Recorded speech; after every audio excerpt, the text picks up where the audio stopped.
ભક્ત ગોરા કુંભાર.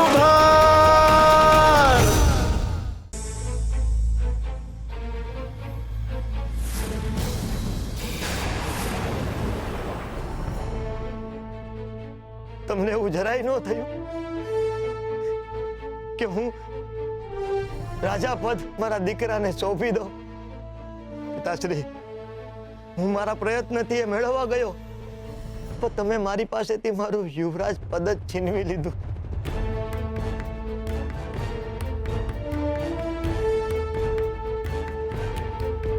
તમને ખબર છે પિતાશ્રી, તમારું પદ મેળવવા માટે મેં અથાગ પ્રયત્ન કર્યા.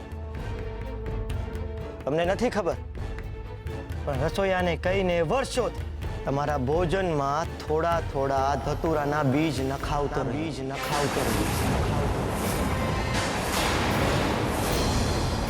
જેથી તમે મને આ સત્તા સોંપીને મૃત્યુને વહાલું કરી દો. પરંતુ તમારા ઉપર એની સહેજ પણ અસર ના થઈ. કોણ જાણે મારા નસીબ કેટલા ખરાબ છે કે તમે હજી પણ જીવો છો પિતાશ્રી.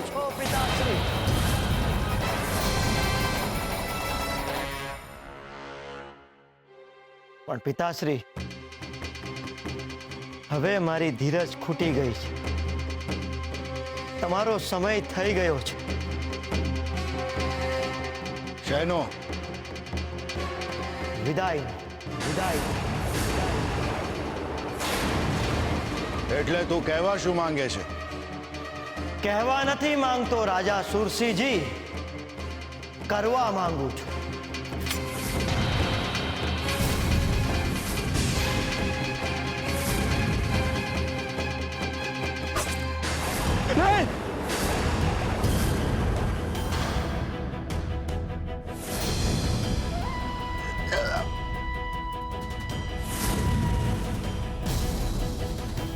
હરે કૃષ્ણ.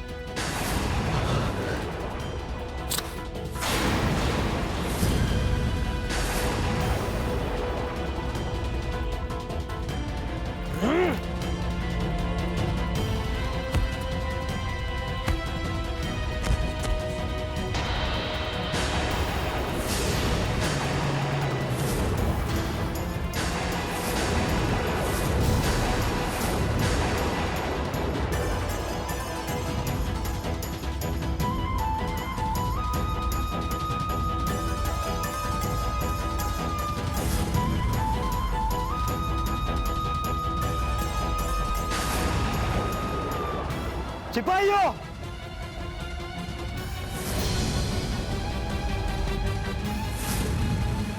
આજથી માધવપુરનો મહારાજ હું છું. શક્તિસિંહ. હવે હું જેમ કહીશ એમ થશે. મારો હુકમ ચાલશે.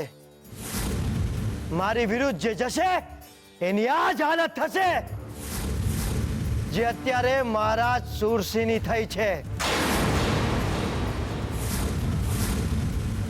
યુવરાજ, આ તમે શું કર્યું? ગોરા ભગત,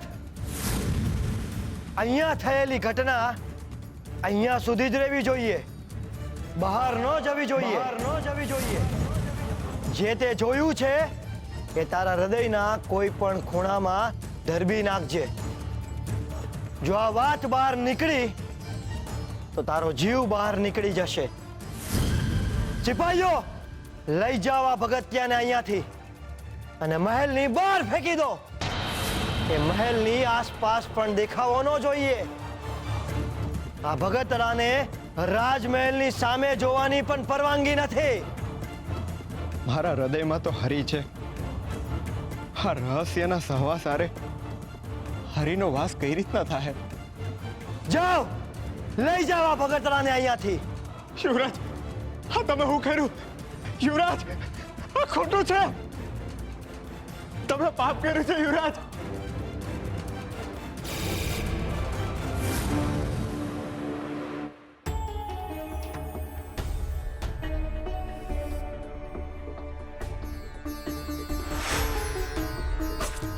નહીં.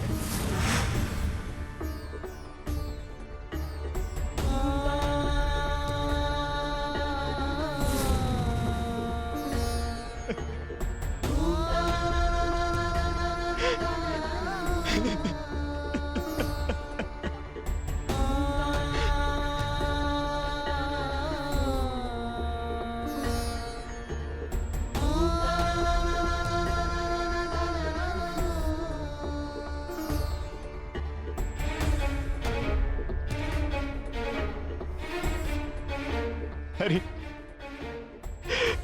હરી,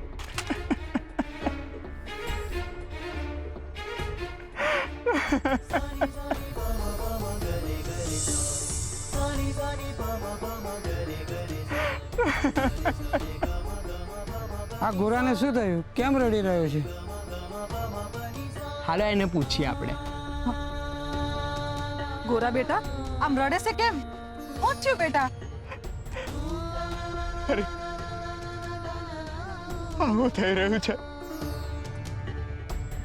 મારે તો તમારી ભક્તિ કરવી છે. મને ના સંસારમાં રસ છે, ના સંસારની કોઈ વાતોમાં રસ છે. હું તો સંન્યાસના માર્ગે હતો,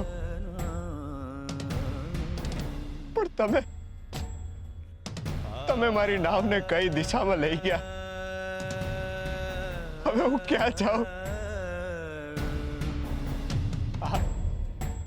આ કેવી અમંગળ ઘટના હતી.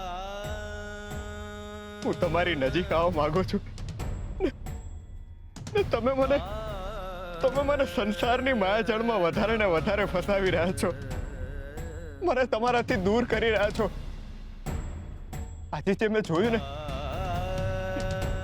એ મારા માટે અસહ્ય હતું. મારું મન હજુ પણ એ વાતને સ્વીકારી નથી રહ્યું કે હું આટલી મોટી વાત મારા મનમાં કેવી રીતે રાખી શકીશ. મારું કાળજું મને કોરી ખાય ને હું બોલીશ પણ શું? મારી મૂંઝવણ વધારે ને વધારે વધતી જાય છે. હરી, હું તો એ વિચારી રહ્યો છું કે આવું બની જ કઈ રીતના શકે? કોઈ મનુષ્ય આટલું અધમ કૃત્ય કઈ રીતના કરી શકે? ભાઈબંધ, હું ખૂબ મૂંઝાઈ ગયો છું. મારી સ્થિતિ બહુ ખરાબ છે. મને કોઈ માર્ગ બતાવો મારા નાથ. હા, મારા મનમાં ઉપજેલા વિચારોના દાવાનળને તમારી સમજણ શક્તિથી શાંત કરી દો મારા હરી. નહીતર હું મારા ધ્યેયથી ભટકી જઈશ. મને રસ્તો સુજાડો મારા નાથ. મારે તમારી પાસે આવવું છે. મને રસ્તો દેખાડો. મારા માથે હાથ મૂકો.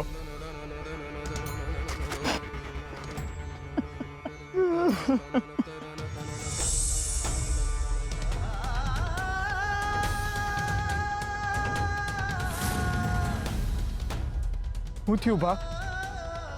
કેમ આવી રીતે રડે છે? તુલસી વહુ તો બરાબર છે ને? ભાઈ,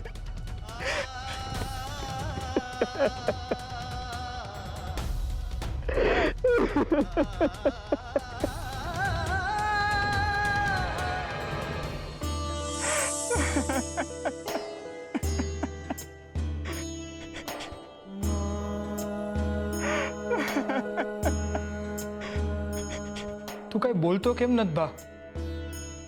કંઈક તો બોલ. તમે કેમ આ મનરાધાર આંસુ વહાવો છો? કંઈક કહેશો તો અમને કઈ સમજ પડશે ને. જવાબ આપ ભા. એવું તો કેવું આપ તૂટી પડ્યું છે કે તું છાનું રહેવાનું નામ જ નથી લેતો. ગોરા, મને કોઈએ કીધું કે તું રાજમહેલમાં ગયો હતો. હું થયું છે ભા? તને મહારાજે કઈ કીધું? કઈ ખોટો હુકમ કર્યો છે? કંઈક તો બોલો ભગત. તમે આમ ચૂપ રહ્યો છો તો અમને ચિંતા થાય છે. કેમ ગયા હતા તમે રાજમહેલમાં? તું બોલીશ નહીં તો તને પીડા થશે ભા. અને અમને કહીશ ને તો તારા મનનો ભાર હળવો થશે.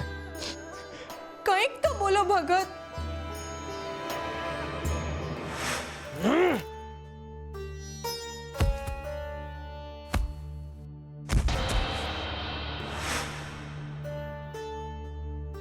શ્રી હરિ, અટાણે હું હરિના નામ સિવાય બીજું કાંઈ નથી બોલવાનો.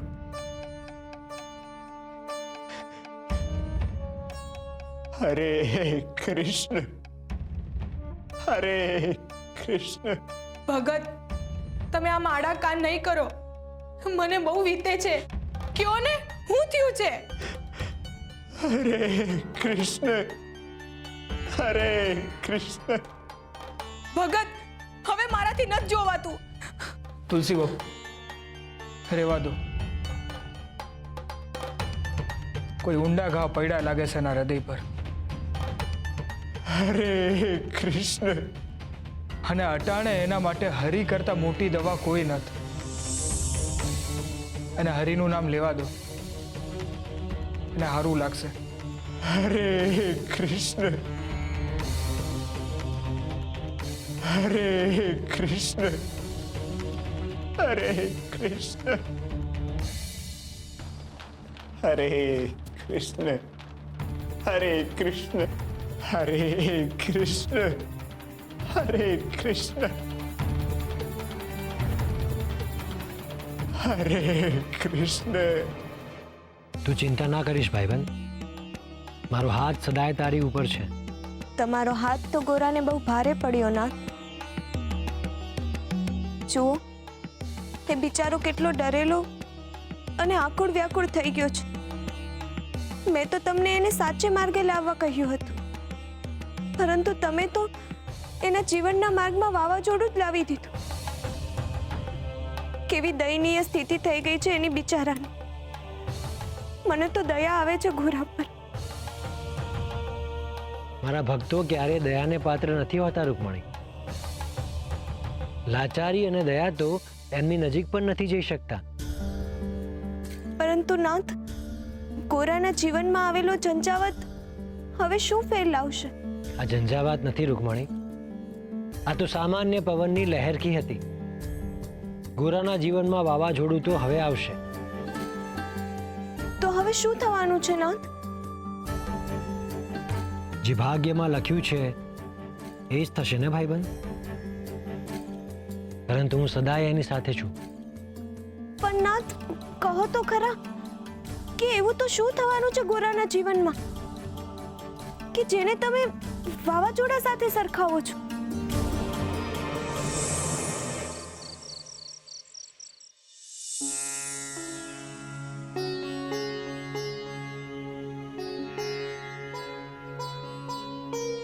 હવે કેવું લાગે છે?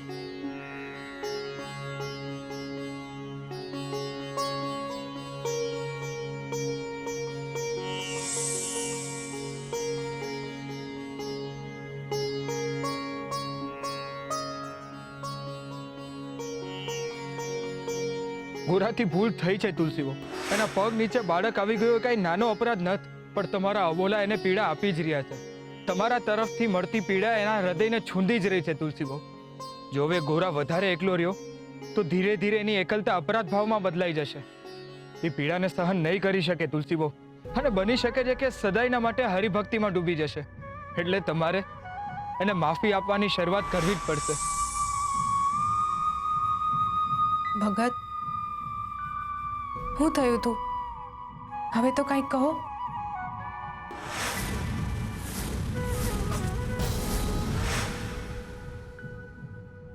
ભગત, હા, હું પૂછું છું કે તમે કેમ આટલા બધા ઉદાસ છો? કેમ આટલા બધા ડરેલા છો? શું થયું હતું? કંઈક તો કહો. આ વિશે તમે મને કાંઈ ના પૂછશો તો હરિની કૃપા રહે. સારું, નહીં પૂછું બસ. પણ મારે તમને કંઈક કહેવું છે. હા, હું સાંભળું છું, બોલો. મારે તમારી માફી માંગવી છે. એના માટે મેં બહુ બધા અપરાધ કર્યા છે અને એ અંદર ને અંદર મને કોરી ખાય છે. જ્યાં સુધી તમે મને માફ નહીં કરો ત્યાં સુધી મારા જીવને શાંતિ નહીં મળે. અરે તુલસી, આ તમે શું બોલો છો? તમે કાંઈ અપરાધ નથી કર્યું. એ તો તમને લાગે છે, બાકી મેં બહુ બધી ભૂલો કરી છે. સૌથી પહેલા તો મેં તમને આટલા બધા દી ઘરની બહાર રાખ્યા. આપણે બાળક ગુમાવ્યું. તમને કેટલો વહાલો હતો ગોવિંદ, ને મેં તમને એની અંતિમ ક્રિયા ન કરવા દીધી. કેટલી નિષ્ઠુર બની ગઈ હતી હું એ વખતે. મીઠી ભાભીની વાતોમાં આવીને મેં તમને મૃત્યુદંડ અપાવ્યું. તમારી શ્રદ્ધાને લીધે આજે તમને હરિએ બચાવી લીધા. નહીતર તમે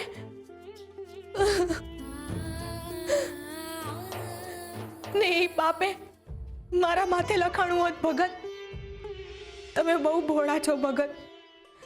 મેં તમને બહુ પજવ્યા છે ને એ હાટું હું મારી જાતને કોઈ દી માફ નહીં કરી શકું. તમે મને માફ કરી દો એટલે મારા મનને થોડીક શાંતિ થાય. મને માફ કરો ભગત. મને મારી ભૂલ સમજાઈ ગઈ છે. તમે મને માફ કરી દેશો પછી આપણા જીવનની નવી શરૂઆત થશે. અત્યાર સુધી જે થયું એ હંધોય ભૂલીને આપણે નવા જીવનની શરૂઆત કરીશું. આપણા નવા સંબંધનો આરંભ થશે ભગત. કરશું ને ભગત નવી શરૂઆત. આપણે આપણા ગોવિંદને પાછો લાવવાનો છે ને.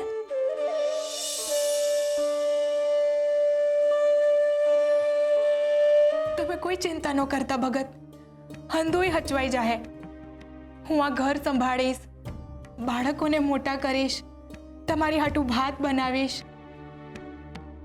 અને તમે હરિનું નામ લેતા લેતા ચાકડો હલાવજો. હરિના નામ હારે હારે આપણે જીવીશું. હું કહ્યું? ચાકડો? હા, ચાકડો. ચાકડો ને હાલો તો જીવન કેમ હાલશે? કામ તો કરવું પડે ને. મારી વાત સાંભળો. તમે આ ચાકડો લઈ જાઓ ને આમાંય હું તો આ ચાકડો હલાવવા નથી. તમે હરિનું નામ લેજો ને માટલા ઘડજો. ભગત, મને વચન આપો કે આપણે હંમેશા એકબીજાની સાથે રહીશું. ગમે એવી કપરી પરિસ્થિતિમાં પણ આપણે એકબીજાનો સાથ નહીં છોડીએ. હું પત્નીની અને તમે પતિની જવાબદારીમાંથી ક્યારેય નહીં ડગીશું. આપણને જેટલા પણ બાળકો થાય આપણે એમને પ્રેમથી ઉછેરીશું.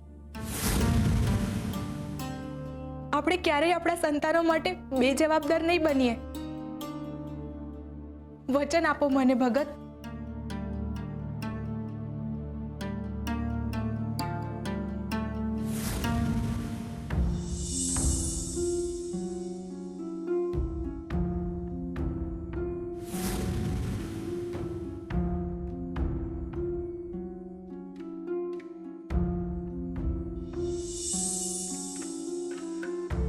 ભગત, ક્યાં ખોવાઈ ગયા તમે? મેં જે કહ્યું એ સાંભળ્યું ને તમે? તમે મારી વાતથી સહેમત છો? આપણે આપણા બાળકોને બહુ પ્રેમથી ઉછેરીશું. હા,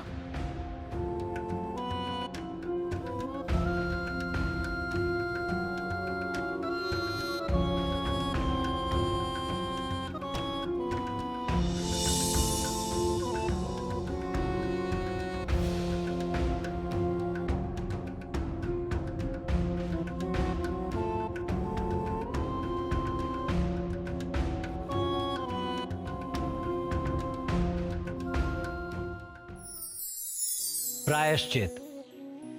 માણસ માત્ર ભૂલને પાત્ર, પરંતુ સાચો અને શુદ્ધ ભાવ ધરાવતો મનુષ્ય ક્યારેય પોતાની ભૂલને ભૂલી નથી શકતો. એ સતત પોતાની ભૂલને મનમાં રાખીને ફર્યા કરે છે અને એની ભૂલની પીડામાંથી મુક્ત થવાનો માર્ગ શોધ્યા કરે છે. અને કહેવાય છે ને કે જે શોધે છે એને તો ભગવાન પણ મળે છે. મનુષ્ય પોતાની ભૂલનું પ્રાયશ્ચિત કરે છે એટલે એ પોતાની ભૂલના અપરાધ ભાવમાંથી મુક્ત થાય છે. કારણ કે પ્રાયશ્ચિત એક એવી સરિતા છે જેમાં ડૂબકી લગાવીને મનુષ્ય એના પસ્તાવાના મેલને ધોઈ શકે છે. પાપ કરવું એ પહેલી ભૂલ છે, પરંતુ એનું પ્રાયશ્ચિત ન કરવું એ બીજી ભૂલ છે. યાદ રાખજો, પ્રાયશ્ચિત એ તમારા કર્મફળને નિશ્ચિત કરે છે.